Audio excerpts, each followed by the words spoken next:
Bună dimineața, Eva! Bună dimineața! Noi astăzi o să învățăm legumele. Ok. Ți-am de gras. Da? Scrapiete. Ridiche. Musturoi. Da, usturoi. Sada de fede. Fază. Măsăre. Fază de verde. Morcov.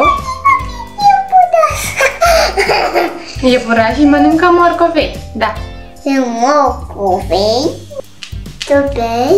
Ciuperci. Ceapă. Da. Sedină. Da. Brocoli. Da. Haideți să vedem ce găsim sub fiecare castronel. Haide, cu care începem? Sunt aici pede. Două pere.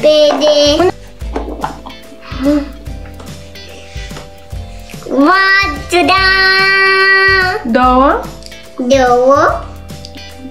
portocale.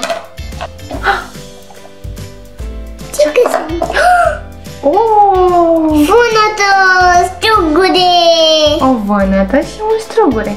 Așa e.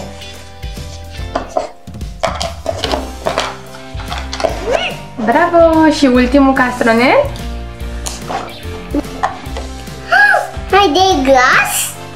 Foarte gras.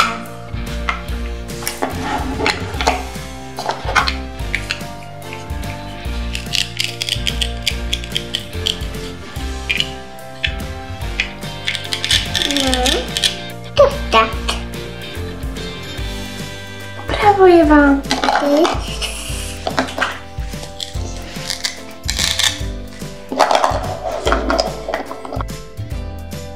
Verde.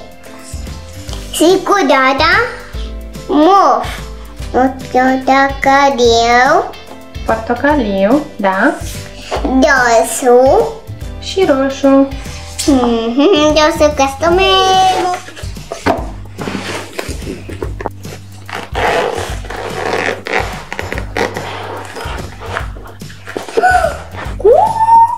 Ce e cutiuță?